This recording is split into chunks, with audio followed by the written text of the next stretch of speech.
Hello friends, welcome to DC training Pratapgarh Uttar Pradesh. दोस्तों, mission प्रेरणा, जी हाँ दोस्तों, उत्तर प्रदेश सरकार का फ्लैगशिप कार्यक्रम, जिसका उद्देश्य ही है कि मार्च 2023 तक उत्तर प्रदेश को बुनियादी शिक्षा के क्षेत्र में एक प्रेरक प्रदेश के रूप में परिणत करना। तो मिशन प्रेरणा का शासनादेश संख्या 2 खास तौर पे मिशन प्रेरणा के प्रभावी क्रियान्वयन हेतु जो राज्य स्तर के, मंडल स्तर के, जिला स्तर के सक्षम अधिकारी हैं, उनके निरीक्षण से संबंधित है। कौन से सक्षम अधिकारी राज्य स्तर के हैं जो कि मिशन प्रेरणा के प्रभावी क्रियान्वयन और उसके अनुश्रवण के लिए दोस्तों जिम्मेवार हैं? कौन मंडल स्तर के अधिकारी हैं और कौन डीटीएफ यानी डिस्ट्रिक्ट टास्क फोर्स में सदस्य हैं? ये शासनादेश ये बताता है कि स्टेट और डिवीज़न और डिस्ट्रिक्ट लेवल पे कौन कौन से सक्षम अधिकारी हैं जिनको ये शक्ति प्रदान की गई है कि वो टास्क फोर्स के रूप में ये देख सकेंगे कि ज़मीनी स्तर पे मिशन प्रेरणा का प्रभावी क्रियान्वयन हो रहा है या नहीं। बिना देर किए आते हैं वीडियो में, शासनादेश के आलोक में बातें करते हैं यही कि मिशन प्रेरणा का प्रेरणा लक्ष्य क्या है, मिशन प्रेरणा के घटक क्या हैं, कंपोनेंट्स क्या हैं, वे कौन कौन से कंपोनेंट्स हैं जो कि मिशन प्रेरणा के लिए जिम्मेदार हैं। साथ ही साथ दोस्तों पूरी की पूरी हम बातें करेंगे भाषा और गणित का प्रेरणा लक्ष्य क्या है। ये शासनादेश बहुत ही इम्पोर्टेंट है। खासतौर पे जब भी हम बात करेंगे मिशन प्रेरणा का प्रभावी क्रियान्वयन, तो ये शासनादेश बिल्कुल, इस शासनादेश को दोस्तों हम वीडियो के डिस्क्रिप्शन में लिंक दे देंगे जहाँ से इसके पीडीएफ को आप डाउनलोड कर सकते हैं। तो बिना देर किए दोस्तों आते हैं मिशन प्रेरणा शासनादेश संख्या 2। दोस्तों ये पत्र आप देख रहे हैं, बड़ा ही महत्वपूर्ण है, शीर्ष प्राथमिकता लिए हुए है। इसकी संख्या 114 और उसके बाद 68-5-2020 है। प्रेषक हैं रेणुका कुमार, अपर मुख्य सचिव उत्तर प्रदेश शासन, सेवा में मंडलायुक्त समस्त मंडल उत्तर प्रदेश। दूसरा, जिलाधिकारी समस्त जनपद उत्तर प्रदेश। बेसिक शिक्षा अनुभाग 5 से ये पत्र जारी हो रहा है। लखनऊ, दिनांक 28 फरवरी 2020। दोस्तों ये इम्पॉर्टेंट है, ये 28 फरवरी 2020 का ये जो शासनादेश है, जिसकी संख्या 114/68-5-2020 है और जो कि रेणुका कुमार अपर मुख्य सचिव उत्तर प्रदेश शासन द्वारा प्रेषित है समस्त मंडलायुक्त समस्त मंडल उत्तर प्रदेश को, समस्त जिलाधिकारी समस्त जनपद उत्तर प्रदेश को। बेसिक शिक्षा अनुभाग 5 से जारी यह पत्र बहुत ही इम्पॉर्टेंट है। आगे चलते हैं। ये मिशन प्रेरणा के प्रभावी क्रियान्वयन के संबंध में ये पत्र है। महोदय, उपर्युक्त विषय का अवगत कराना है कि माननीय मुख्यमंत्री जी द्वारा बेसिक शिक्षा के प्रभावी क्रियान्वयन हेतु शिक्षक दिवस की पूर्व संध्या पर महत्वाकांक्षी मिशन प्रेरणा का शुभारंभ एवं प्रेरणा तकनीकी फ्रेमवर्क का उद्घाटन किया गया, जिसके प्रभावी क्रियान्वयन हेतु शासनादेश संख्या 783/5-2020 दिनांक 2 सितंबर 2019 द्वारा एवं समय समय पर विस्तृत निर्देश भी दिए गए हैं। मिशन प्रेरणा के प्रभावी अनुसरण हेतु राज्य, मंडल एवं जनपद स्तर पर निम्नोक्त टास्क फोर्स का गठन किया गया है। राज्य स्तरीय टास्क फोर्स दोस्तों आप देख सकते हैं। इस टास्क फोर्स में मुख्य सचिव उत्तर प्रदेश शासन अध्यक्ष हैं, अपर मुख्य सचिव बेसिक शिक्षा उत्तर प्रदेश शासन उपाध्यक्ष हैं, प्रमुख सचिव पंचायती राज उत्तर प्रदेश शासन सदस्य हैं, प्रमुख सचिव चिकित्सा एवं स्वास्थ्य उत्तर प्रदेश शासन सदस्य हैं, प्रमुख सचिव महिला एवं बाल विकास उत्तर प्रदेश शासन सदस्य हैं, प्रमुख सचिव नगर विकास उत्तर प्रदेश शासन सदस्य हैं, सचिव बेसिक शिक्षा उत्तर प्रदेश शासन सदस्य हैं, महानिदेशक स्कूल शिक्षा उत्तर प्रदेश सदस्य सचिव हैं, राज्य परियोजना निदेशक समग्र शिक्षा उत्तर प्रदेश सदस्य हैं, निदेशक मध्याह्न भोजन प्राधिकरण उत्तर प्रदेश सदस्य हैं, राज्य सूचना विज्ञान अधिकारी सदस्य हैं, निदेशक बेसिक शिक्षा उत्तर प्रदेश सदस्य हैं और निदेशक राज्य शैक्षिक अनुसंधान एवं प्रशिक्षण परिषद उत्तर प्रदेश भी सदस्य हैं। तो ये 13 राज्य स्तरीय टास्क फोर्स में दोस्तों सदस्य हैं।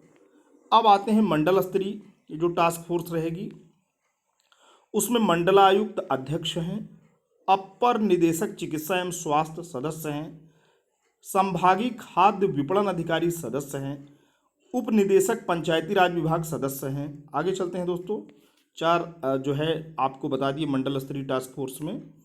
और उसके बाद उप मुख्य परिवीक्षा अधिकारी सदस्य हैं, मंडल मुख्यालय के जनपद के जिला शिक्षा एवं प्रशिक्षण संस्थान के प्राचार्य सदस्य हैं, मंडल मुख्यालय के जनपद के जिला कार्यक्रम अधिकारी ICDS सदस्य हैं, उप निदेशक दिव्यांगजन सशक्तिकरण आप सदस्य हैं, मंडल मुख्यालय के जनपद के जिला सूचना विज्ञान अधिकारी सदस्य हैं और मंडलीय सहायक शिक्षा निदेशक सदस्य सचिव हैं।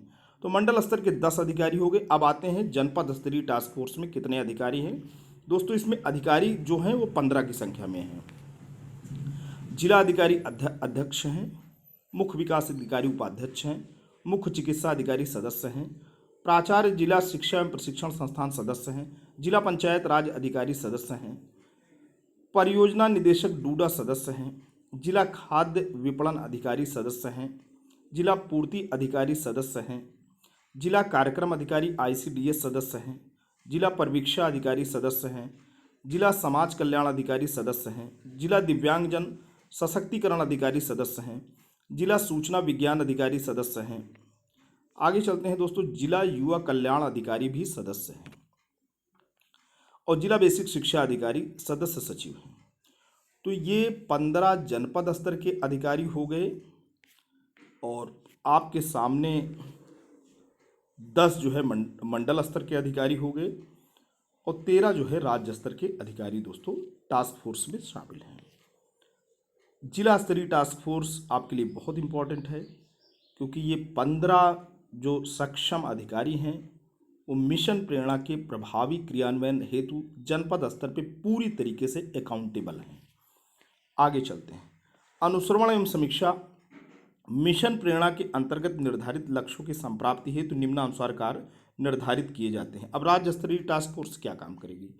टास्क फोर्स की त्रैमासिक बैठक आहूत कराना एवं समिति द्वारा लिए गए निर्णयों का अनुपालन सुनिश्चित कराना, मिशन प्रेरणा के लिए मार्गदर्शन प्रदान करना, मिशन प्रेरणा के क्रियान्वयन हेतु नीतिगत निर्णय लेना एवं मिशन के परिणामों का जनपदवार विश्लेषण करते हुए उत्कृष्ट कार्य करने वाले जनपदों को प्रोत्साहित किया जाना, आवश्यकता अनुसार संबंधित इकाई को गति प्रदान करने हेतु निर्देशित करना। अब मंडलीय टास्क फोर्स का क्या कार्य है। टास्क फोर्स की मासिक बैठक के आहूत कराना एवं समिति द्वारा लिए गए निर्णयों का अनुपालन सुनिश्चित कराना, मिशन प्रेरणा की प्रगति हेतु समीक्षा एवं निर्धारित लक्ष्य की संप्राप्ति हेतु कार्य योजना का अनुपालन, प्रेरणा तकनीकी डैशबोर्ड पर प्रदर्शित इंडिकेटर्स की मॉनिटरिंग करना, सपोर्टिव सुपरविजन डैशबोर्ड पर प्रगति की मॉनिटरिंग करना, फिर मिशन प्रेरणा के क्रियान्वयन में आ रही बाधाओं की पहचान व उनका समय से निराकरण कराना, निर्धारित समयावधि में संबंधित जनपद एवं मंडल को प्रेरक जनपद मंडल का लक्ष्य प्राप्त किया जाना। अब जनपद स्तरीय टास्क फोर्स क्या है। टास्क फोर्स की मासिक बैठकें आहूत कराना एवं समिति द्वारा लिए गए निर्णयों का अनुपालन सुनिश्चित कराना, मिशन प्रेरणा की प्रगति CM डैशबोर्ड दर्पण पर प्रदर्शित करना, प्रेरणा तकनीकी डैशबोर्ड पर प्रदर्शित इंडिकेटर्स की मॉनिटरिंग करना, सपोर्टिव सुपरविजन डैशबोर्ड पर प्रगति की मॉनिटरिंग करना, त्रैमासिक परीक्षाओं का पारदर्शी एवं सफल क्रियान्वयन करना, परीक्षा के आधार पर विद्यालयवार रिपोर्ट कार्ड तैयार किया जाना एवं बच्चों का रिपोर्ट कार्ड गार्जियंस को अवेलेबल कराना, ARP के माध्यम से निर्धारित सपोर्टिव सुपरविजन एवं 3 हस्त पुस्तिकाओं को कक्षा शिक्षण प्रक्रिया में लागू किया जाना। आगे चलते हैं दोस्तों, दीक्षा ऐप का प्रचार प्रसार एवं शिक्षकों से शिक्षण सामग्री का शिक्षण कार्य में प्रभावी उपयोग कराया जाना, शिक्षकों को गुणवत्तापरक प्रशिक्षण प्रदान कराना, कक्षा का वातावरण सुधारने एवं आकर्षक बनाने के लिए एवं बच्चों में अपेक्षित अधिगम स्तर प्राप्त करने हेतु TLM workbook print rich material का वितरण एवं उपयोग सुनिश्चित कराना, प्रेरणा तालिका के माध्यम से विद्यालयों में शैक्षणिक गुणवत्ता का अनुसरण करना, स्वतंत्र बाह्य संस्था के माध्यम से विद्यालयों का सत्यापन कराते हुए विकासखंड को प्रेरणा विकासखंड के रूप में घोषित किया जाना, प्रत्येक विद्यालय के कक्षों में पुस्तकालय लाइब्रेरी कॉर्नर की स्थापना, खंड शिक्षा अधिकारी जिला बेसिक शिक्षा अधिकारी द्वारा निर्धारित समयावधि में अपने विकासखंड जनपद द्वारा फाउंडेशनल लर्निंग गोल्स प्राप्त करना तथा थर्ड पार्टी असेसमेंट में प्रेरणा विकासखंड प्रेरणा जनपद के रूप में घोषित कराना। मिशन प्रेरणा का लक्ष्य दोस्तों मार्च 2023 तक, पहले 22 था, 80% बच्चों तथा प्रत्येक विकासखंड द्वारा फाउंडेशनल लर्निंग गोल्स प्राप्त करते हुए प्रेरक विकासखंड, प्रेरक जनपद एवं प्रेरक मंडल का लक्ष्य प्राप्त किया जाना। मिशन प्रेरणा का कंपोनेंट बहुत इंपॉर्टेंट है, मिशन प्रेरणा के घटक पूछे जाते हैं। तो मिशन प्रेरणा का घटक पहला दोस्तों क्या है कि मिशन प्रेरणा के अंतर्गत निर्धारित लक्ष्यों की संप्राप्ति हेतु प्रमुख घटक निम्नवत हैं। पहला है शिक्षा के अधिगम स्तर में वृद्धि हेतु नियमित अंतराल पर त्रैमासिक परीक्षाओं के माध्यम से छात्र छात्राओं के लर्निंग आउटकम का आकलन किया जाना। परीक्षा के आधार पर विद्यालयवार रिपोर्ट कार्ड तैयार किया जाना एवं बच्चों का रिपोर्ट कार्ड अभिभावकों को प्रेषित किया जाना। एकेडमिक रिसोर्स पर्सन द्वारा सपोर्टिव सुपरविजन के माध्यम से शिक्षकों की क्षमता वृद्धि हेतु प्रोत्साहन एवं उत्साहवर्धन करना। 3 घटक हो गए। चौथा है कक्ष का वातावरण सुधारने एवं आकर्षक बनाने के लिए टीएलएम वर्कबुक प्रिंटेज मटेरियल आदि उपलब्ध कराना। 5वां है प्रेरणा तालिका के माध्यम से विद्यालयों में शैक्षणिक गुणवत्ता का अनुसरण करना। 6ठा है स्वतंत्र बाह्य संस्था के माध्यम से विद्यालयों का सत्यापन कराते हुए विकासखंड को प्रेरणा विकासखंड के रूप में घोषित किया जाना। 7वां है टेक्नोलॉजी को बढ़ावा देना यथा दीक्षा ऐप, स्मार्ट क्लासेस आदि। 8वां है प्रत्येक विद्यालय के कक्षों में पुस्तकालय लाइब्रेरी कॉर्नर की स्थापना करना। और 9वां है निष्ठा प्रशिक्षण कार्यक्रम के अंतर्गत समस्त शिक्षकों को प्रशिक्षित करना। उपयुक्त लक्ष्यों की प्राप्ति हेतु निम्नानुसार रूपरेखा तैयार की गई, जिसके अनुसार अपेक्षित कार्यवाही सुनिश्चित की जानी है। नियमित परीक्षाएं छात्र छात्राओं के लर्निंग आउटकम्स के आधार पर विषयवार अधिगम आकलन एवं मूल्यांकन हेतु प्रत्येक त्रैमासिक स्कूल लेवल असेसमेंट टेस्ट आयोजित कराए जाने की व्यवस्था की गई है। आयोजित की गई परीक्षा का रिपोर्ट कार्ड प्रत्येक छात्र छात्रा के अभिभावकों को प्रेषित किया जाएगा एवं प्रत्येक विद्यालय की ग्रेडिंग कराते हुए स्कूल रिपोर्ट कार्ड खंड शिक्षा अधिकारी के माध्यम से प्रधानाध्यापकों को प्रेषित किया जाएगा, जिससे कि शैक्षणिक गुणवत्ता में निरंतर सुधार किया जा सके।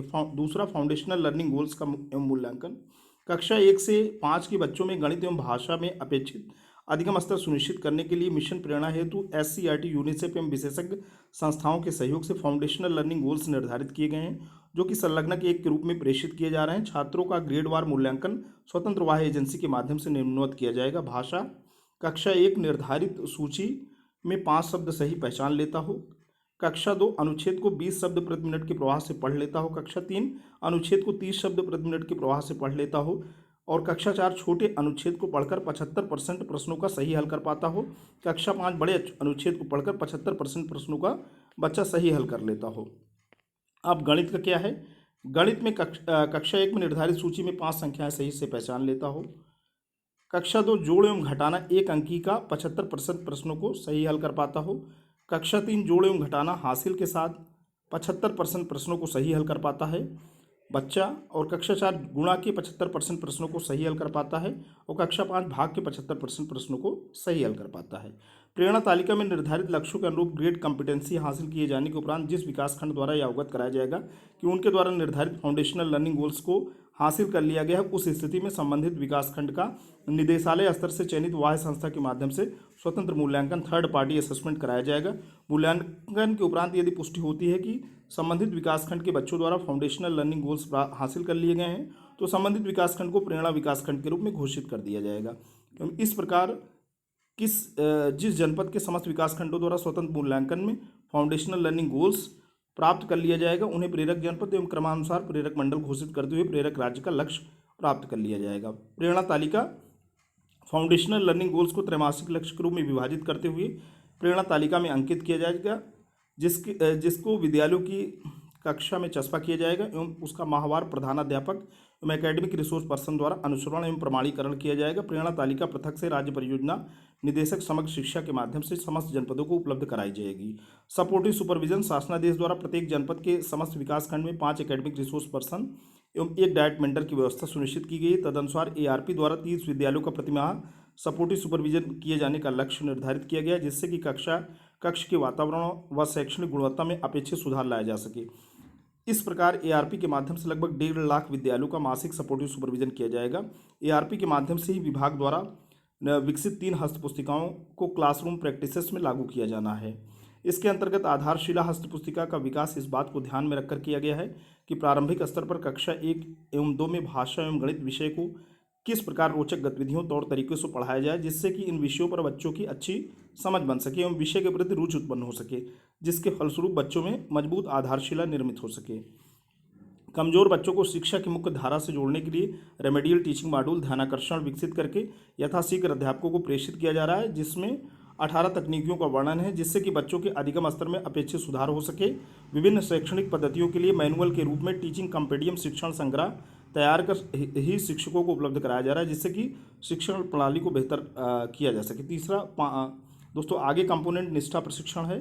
शिक्षकों में क्षमता वृद्धि किए जाने हेतु प्रदेश के समस्त विकास खंडों में निष्ठा प्रशिक्षण कार्यक्रम आयोजित किया जा रहा है, जिसके अंतर्गत प्रदेश के 5,75,000 शिक्षकों, शिक्षा मित्रों एवं अनुदेशकों को चरणबद्ध ढंग से प्रशिक्षण प्रदान किया जा रहा है, जो मार्च 2020 तक पूर्ण किया जाएगा, जिसमें स्कूल लीडरशिप मॉड्यूल भी सम्मिलित है। दीक्षा ऐप, दीक्षा यानी digital infrastructure for knowledge sharing app के माध्यम से शिक्षकों के लिए अतिरिक्त डिजिटल शिक्षण सामग्री उपलब्ध कराई गई है, जिसके माध्यम से कक्षा शिक्षण को रुचिकर एवं प्रभावी बनाया जा सकता है। इस हेतु शिक्षकों और विद्यार्थियों के लाभ के लिए 3,000 से अधिक वीडियो शिक्षण सामग्री दीक्षा ऐप पर उपलब्ध कराई गई है।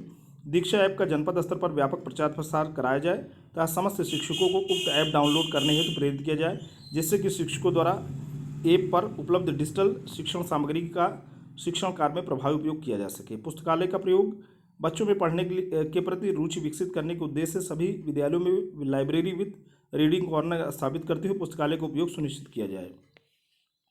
मिशन प्रेरणा को शासन की सर्वोच्च प्राथमिकता कार्यक्रम घोषित किया गया है। माननीय मुख्यमंत्री जी की अध्यक्षता में गठित टास्क फोर्स द्वारा मिशन प्रेरणा का अनुसरण एवं समय समय पर मंडलों जनपदों की समीक्षा की जाएगी। प्रेरक विकासखंड एवं प्रेरक जनपद घोषित होने एवं इसमें अहम भूमिका निभाने वाले अधिकारियों एवं शिक्षकों को पुरस्कृत करने की योजना विभाग द्वारा बनाई जाएगी। इस संबंध में मुझे यह कहने का निर्देश हुआ है कि मिशन प्रेरणा के प्रभावी क्रियान्वयन एवं लक्ष्य प्राप्ति हेतु उपर्युक्ता अनुसार अपने स्तर से अपेक्षित कार्रवाई कराने का कष्ट करें। भवदिया श्रीमती रेणुका कुमार, अपर मुख्य सचिव। दोस्तों ये पत्र आप देख सकते हैं, समस्त जो सक्षम अधिकारी हैं उनको प्रेषित हुआ है। दोस्तों आज के लिए इतना ही। ये वीडियो, ये इन्फॉर्मेशन आपको कैसा लगा? यदि आपको अच्छा लगा हो तो आप इसे लाइक करिए, चैनल पर कमेंट करिए, इसे ज़्यादा से ज़्यादा लोगों तक शेयर करिए, ताकि मिशन प्रेरणा का जो फ्रेग्रेंस है, जो सुवास है, सभी तक पहुंच सके। तो दोस्तों आज के लिए इतना ही। वीडियो अच्छा लगा हो तो लाइक करिए, चैनल पर नए हैं तो आप सब्सक्राइब करें। Thanks for watching and listening. This is Ajay Prakash Dubey signing off.